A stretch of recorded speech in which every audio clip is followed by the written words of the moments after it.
When Pope Leo returned to the mission where he began his pastoral journey in Latin America, he did not expect to find Donna Carmela, the caretaker who welcomed him in his early days as a young priest, still caring for the parish at 85 years old.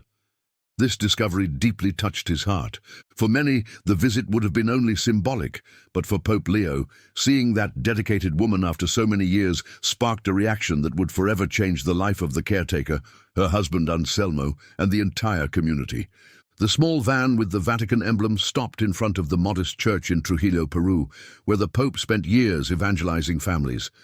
At 69 years old, with the vigor of hope and the experience of the years, he slowly got out, knowing that sometimes it is necessary to return to the beginning to remember the purpose.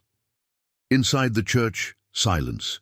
Young people rehearsed hymns in the parish hall, among photos that told stories of faith and dedication. In the corner, an elderly woman carefully and with dignity pushed a mop. Pope Leo approached and soon recognized her. It was Donna Carmela. Emotion overwhelmed them. The caretaker, with teary eyes, recognized the young priest Robert, now Pope Leo, and tears appeared in both of them. 47 years had passed since the last visit, and the lady, even at 85, was still there, firm, because the mission still needed her. They recalled the days when Robert prepared the altar before catechism, arrived early and left late, full of questions and dreams. Donna Carmela laughed, telling how she almost locked the church with him inside, and Robert smiled, grateful for every moment. While children played in the courtyard, Donna Carmela announced she still had corridors to clean, and Pope Leo asked to talk and have dinner together. Surprised, the caretaker asked if there were no ambassadors waiting. The Pope answered with a smile. That day, she was the most important person to him. The old lady smiled, moved, and accepted Pope Leo's invitation, warning that no fancy places, her back could no longer handle it. Robert scheduled the meeting for 6 at the entrance. As he walked through the mission corridors, the Pope reflected on time. Donna Carmela had always seemed old to him, but now, at 85, she still cleaned the same corridors from decades ago. The man who guides millions had already made a decision. The world could wait, but that woman deserved more than thanks. During dinner, Pope Leo brought up a phrase the caretaker had said years ago. If you're still here, even after they said no, it's because you have fire inside you. You just need to take care of it. Those words, spoken by Donna Carmela, sustained the Pope in the hardest moments of his life.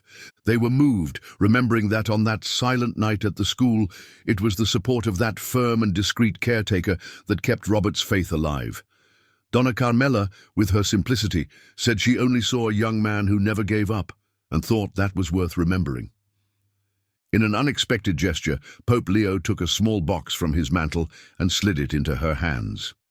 Inside, a golden medal with her name engraved, and the inscription, "To those who, even invisible, change the world with their silent actions." Donna Carmela remained silent. Her teary eyes said it all. She had never received such a deep recognition. The embrace that followed sealed the gratitude of different generations, united by affection and memory. At the farewell, she refused a ride.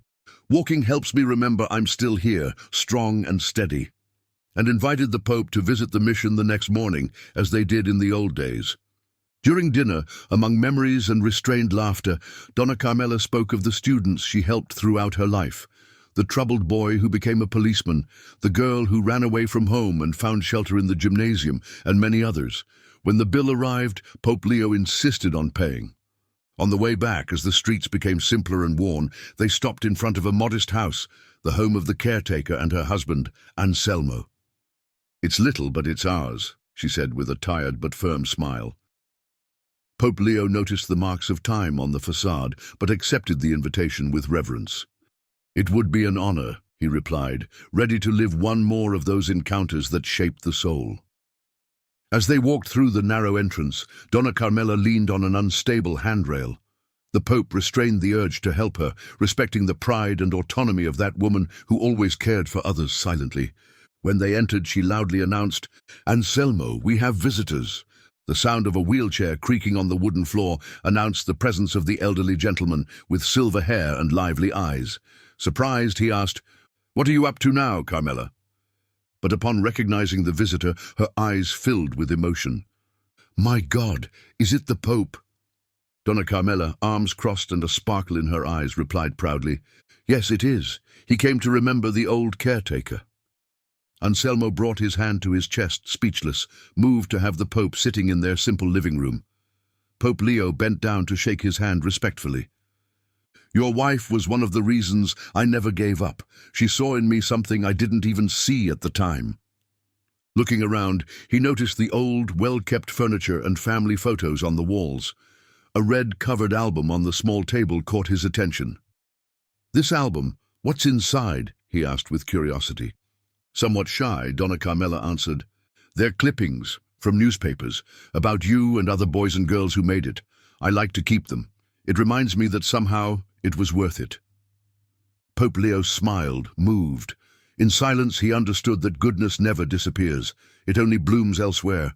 And Donna Carmela was one of those silent seeds who made the world more dignified, one key at a time. Opening the album, Donna Carmela showed articles documenting Leo's journey, from youth to his election as leader of the Catholic Church. The Pope swallowed hard, touched by the caretaker's care, who followed him proudly like a loving mother. At 85, Donna Carmela still cleaned the parish hallways and lived in a simple home beside her husband Anselmo, who used a wheelchair. Standing in that humble room, Leo made an even firmer decision. Gentle Anselmo offered coffee to the visitor, who accepted gratefully. Donna Carmela smiled, remembering the advice she gave the Pope when he was just a restless boy. Leo acknowledged the importance of that support, saying it made him feel he mattered, even when he was left aside. She sweetly replied that every child, famous or not, always matters. During the conversation, Donna Carmela told stories about other students she had helped. A rebellious boy who became a police officer, a girl who ran away and was found by her in the gym, where she reunited with her family. After the meal, the Pope insisted on paying the bill and offered to take the caretaker home. On the way, the houses grew smaller and more worn until they stopped in front of Donna Carmela and Anselmo's modest residence. The roof sagged, the sidewalk cracked, and the handrail was unstable, but it was their home. Donna Carmela invited the Pope inside, saying Anselmo would be happy to have the visit. Upon entering, she called her husband, announcing the arrival of Pope Leo. Anselmo appeared in his wheelchair, bright-eyed despite his fragility, and was moved to recognize the visitor. The Pope shook his hand and reinforced how important that couple had been to him in his youth. He observed the small room, the old furniture, framed photos, and the album with clippings telling his story from altar boy days to church leadership. They sat on the sofa and armchair. Donna Carmela mentioned her joints weren't the same anymore, and the Pope noticed the care with which everything was clean and tidy. He asked about the family, and she proudly said Juanito lived in California and Camilla in Arizona, although visits were rare due to travel costs and busy lives. A trace of sadness passed over the caretaker's face, showing the hardships they faced, but also the love and strength that kept the family united. Anselmo returned with a tray full of cups and skillfully maneuvered the wheelchair through the narrow door. He apologized for the simple cups, saying they weren't fancy, but Leo assured them they were perfect. Upon hearing Mr. Anselmo, he joked it made him sound like the Pope's father-in-law, causing everyone to laugh. While sipping coffee, Leo pondered how to ask the question burning in his mind, but Anselmo spared him the effort, anticipating that he wanted to know why Donna Carmela still worked at such an advanced age. Leo nodded, confessing he was surprised to see her still active. Anselmo explained they had little choice, as the church pension barely covered basics, and his medication required extra care. When asked what had happened, he said he suffered a stroke 3 years prior that left him unable to move his legs, and they had to turn the dining room into a bedroom to accommodate the wheelchair. Donna Carmela held her husband's hand, and both said they were managing, firm in their decision not to accept charity, with a silent pride Leo recognized as the same that had kept them strong for so many years. To change the topic, Leo asked to hear more about the caretaker's time at the church, and her face lit up. She told stories from decades past, from changing fashions and old hymns to different priests who had served there. She laughed, recalling when Father Vargas caught the youths trying to bring a cow into the sacristy. The cow couldn't get down the stairs, and they had to call the firefighters, with the animal mooing wildly. Anselmo smiled at the lively exchange, while Donna Carmela spoke about her love for working with the youth, which kept her young even if they didn't notice the old caretaker. Leo quietly said yes, he noticed, and Donna Carmela looked at him for a moment, affirming that Leo noticed more than most. Then Leo revealed something he had never told anyone. When he was cut from the choir, he thought about giving up, feeling like a failure, and even planning to tell his mother it was over. When asked what made him continue, he said it was Donna Carmela. Surprised, she asked what she had done, and Leo explained that he had heard her speak with Father David, defending his talent and saying cutting him was a mistake. She blinked, not remembering, but Leon confirmed that was all he needed to keep going. Esperanza, moved, said Donna Carmela had never told that, maybe because she didn't remember, but Leon had, and it had changed his life. That night, the Pope couldn't sleep, with the image of the caretaker sweeping the church with effort and Esperanza struggling to maneuver the chair through narrow doors, weighing on his mind. Looking out the window at 3 a.m, he saw the city sleeping, but he was not. He thought about how good people lived with so little while giving so much. He recalled Donna Carmela's faith in him when no one else believed, and how many lives that couple must have touched in nearly half a century of service. Even at 85, Donna Carmela still worked while Anselmo cared for the house that was slowly falling apart around them. Determined to act, Leon grabbed his phone, looked at photos of the poor house, and began researching pensions, medical costs, and insurance. By dawn, he had many notes and a call scheduled with his financial advisor, who warned the undertaking would require creativity. Leon said he would do whatever was necessary. He called a contractor who promptly replied the team was ready and asked when they would start. He also contacted the school where Donna Carmela worked to arrange a surprise. The caretaker would have a paid week off during the renovation. He arranged a comfortable stay for the couple. Having lunch at a local restaurant, he observed simple people living with dignity and thought of all the anonymous people who sustain the world with their silent kindness, like Donna Carmela and Anselmo. Back at the hotel, determined, Leon concluded this action was not just about fixing a house, but honoring all those who, like them, changed the world without applause. Finally, he fell asleep, dreaming of keys, bells, and the couple who once believed in him and unlocked his destiny. On the day of the visit, Donna Carmela was dressed in her clean and simple clothes, and Anselmo wore his neatly pressed shirt. Esperanza, elegant in her wheelchair, wore floral clothes and her hair tied back. Upon seeing them, Esperanza exclaimed in surprise, noticing the others present. Donna Carmela and Anselmo could hardly believe the visitors before them. Pope Leon arrived with Dom Francisco, Brother Clemente, and Friar Andre, his brothers in faith. They greeted the couple with respect and tenderness, and soon the stories began to flow, light and warm. Carmela and Anselmo had a story full of faith and dedication. Pope Leon recalled it was Donna Carmela who opened the church every morning so he could pray when he was still a seminarian. It was simple but essential, a door open for faith to flourish.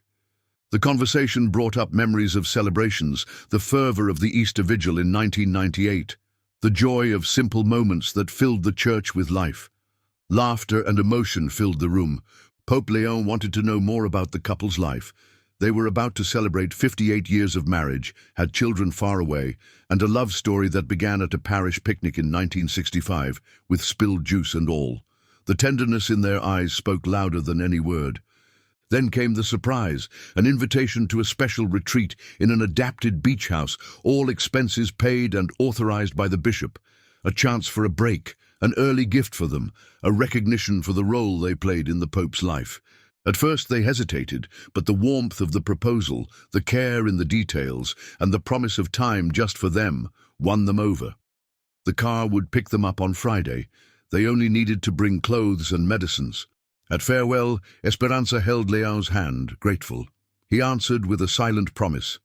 Some people we never forget. Outside, the brothers exchanged looks. They had no idea what was coming, nor the transformation that house would bring to Donna Carmela and Anselmo's lives. As the car drove away, Scotty confided to Leon that he had never seen him so at peace, as if he had found something that really mattered beyond the mission he always carried.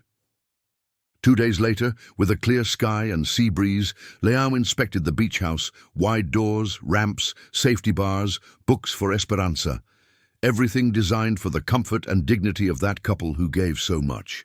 At 9:30 a.m., the adapted van picked up Donna Carmela and Anselmo.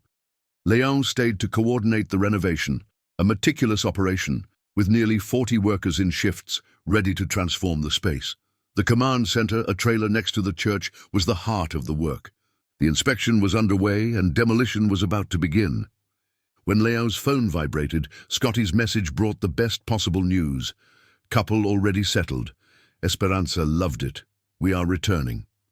The real work was just beginning. That was the signal to start. Leon turned to Dave and gave the command. It was time to act. In minutes, the old church became a vibrant construction site. Teams climbed roofs, removing old tiles, while plumbers and electricians scoured every corner, diagnosing hidden problems. Furniture was carefully packed and labeled to ensure nothing was lost or discarded carelessly. In the guest room, photos of the Camilla family and Anselmo were carefully taken down from the walls and protected with care. These irreplaceable memories would be stored in a special container. Outside, the neighbors' curiosity was growing. An elderly lady approached, asking if Donna Camilla and Anselmo were moving. Leão explained it was just a renovation while they were away, trying to keep the mystery. Before she could say more, trucks started unloading materials, and the noise of demolition took over the place. Old walls were coming down to make space and allow Donna Camilla's wheelchair to pass. Dave reported a serious problem. The ceiling had water infiltration and needed complete replacement. Leão, firm, ordered that nothing be spared. The work had to be perfect. By noon, the activity caught the neighborhood's attention. The news spread fast. Papa Leão was there, renovating Donna Camilla and Anselmo's house, people who had been part of his past. The local TV arrived, but Leão cut the conversation immediately. This was personal, not a spectacle. As the afternoon progressed, the old roof disappeared and the interior space was reborn. The bathroom was stripped down to its skeleton, the hallway opened up, making everything accessible. Scotty returned from the retreat home, bringing encouraging news. Donna Camilla and Anselmo were well settled, happy, unaware of the effort behind that gesture. The design team was already discussing details, wanting to incorporate Donna Camilla's favorite blue into every corner of the house. In the garden, wide paths, raised beds, and a patio for breakfasts were planned, thinking about the couple's comfort and independence. At night, work did not stop. Reflections of lights illuminated the constant effort. Roofers applied waterproof membranes, electricians installed new wiring, and plumbers set up modern pipes. The delivery of an adjustable hospital bed so the couple could sleep together like before was an emotional moment. The room was still under construction, but the future was already taking shape. At 2 in the morning, Leão finally allowed himself to rest, confident. More than the physical renovation, all medical and financial support was being organized with the same care. He remembered the young seminarian he had been and how Donna Camilla and Anselmo, with a simple gesture, opened the church doors for him. Now, years later, he was the one giving back, opening a new door for that family. It was the closing of a cycle. At the next morning's breakfast, the sun illuminated the deck of the renovated house. Donna Camilla and Anselmo looked renewed, full of life. She, radiant, greeted Leão enthusiastically. He apologized for his absence the previous day, but Scotty's presence had been enough to keep everything in order. Anselmo, smiling, even revealed he had learned to use the modern TV, while Leão smiled quietly, satisfied. Operation Return Home was just beginning, and the true transformation was yet to come. Leão made sure everything was perfect for Donna Camilla and Anselmo. She, moved, revealed that the new accessible bathroom restored the independence that the wheelchair had taken from her for years. The adaptations in the house were more than renovations. They were a guarantee of a life with dignity. Anselmo asked about the day, and Leão revealed a private boat tour along the coast, followed by a dinner with old congregation colleagues. A surprise for the couple, a well-deserved treat.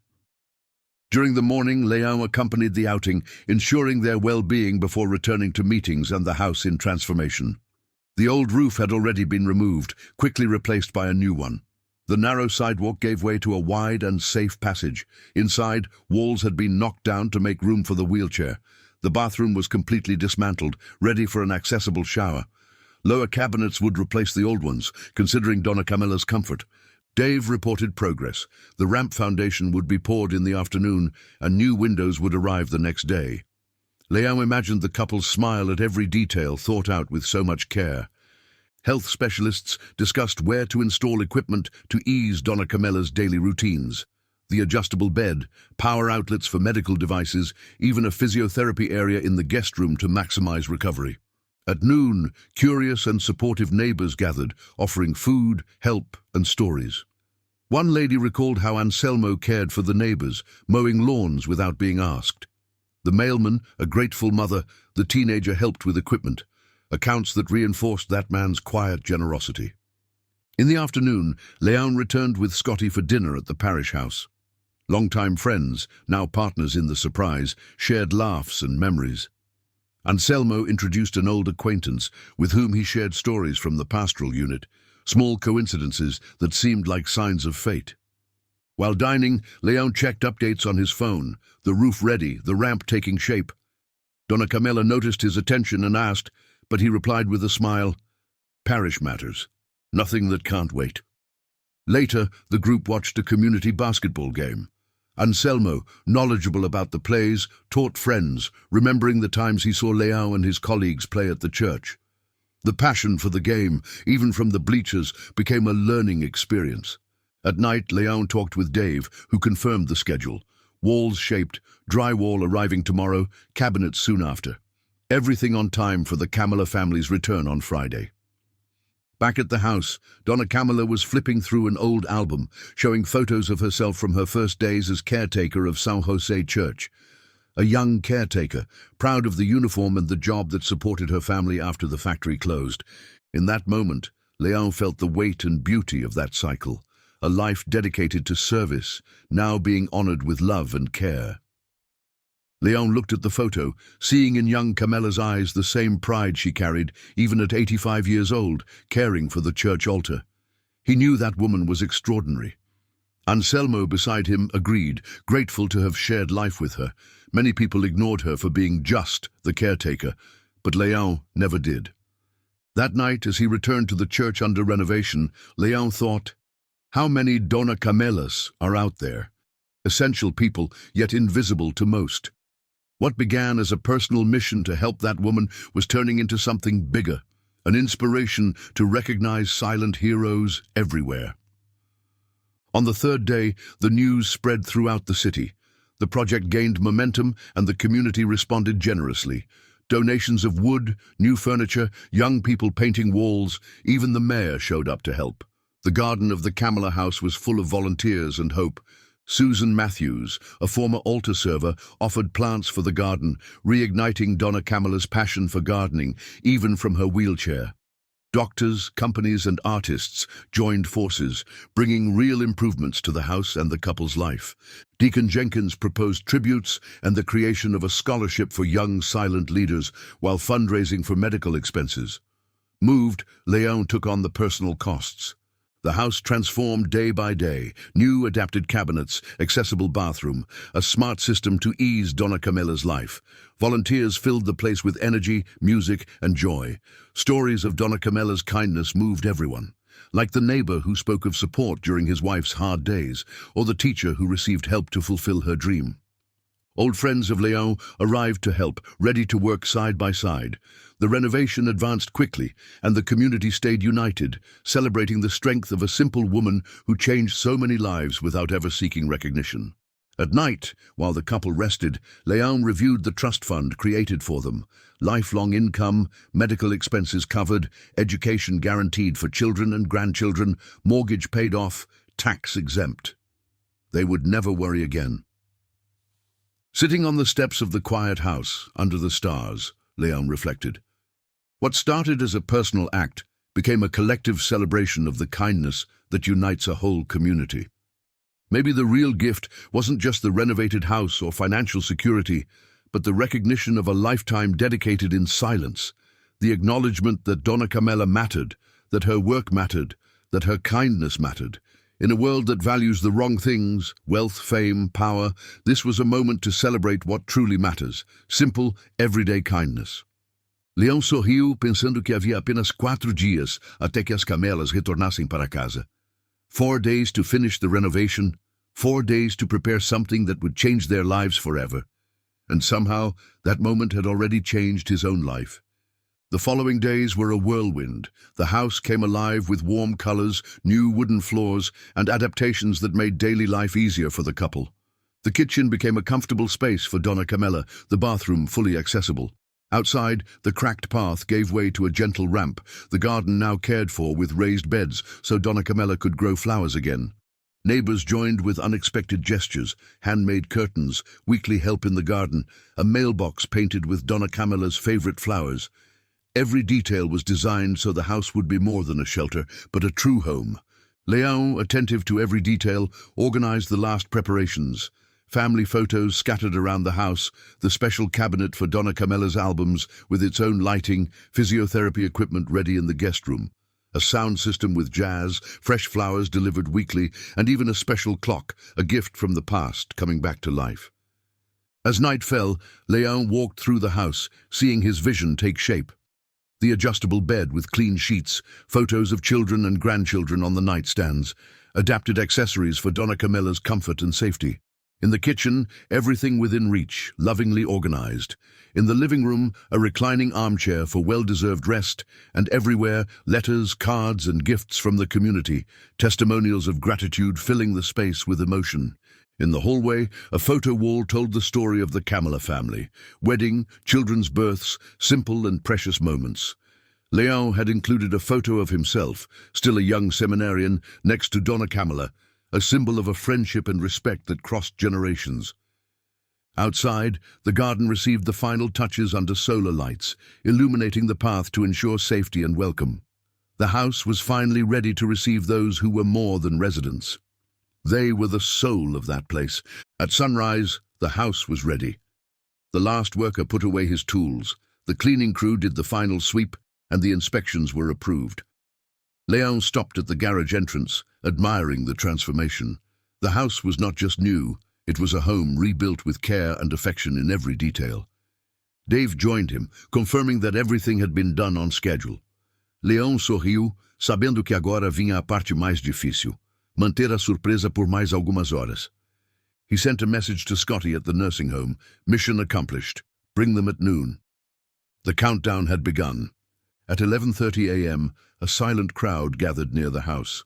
Neighbors, parish friends, and the entire community that helped with the renovation waited eagerly, keeping their distance to preserve the surprise.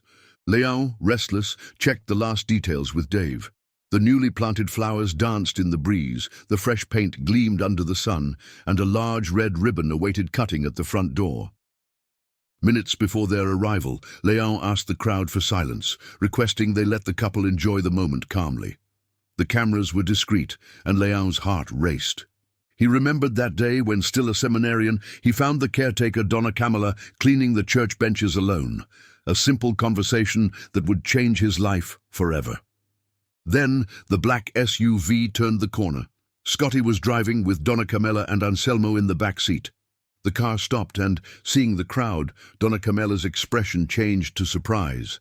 Anselmo, confused, was helped out in his wheelchair.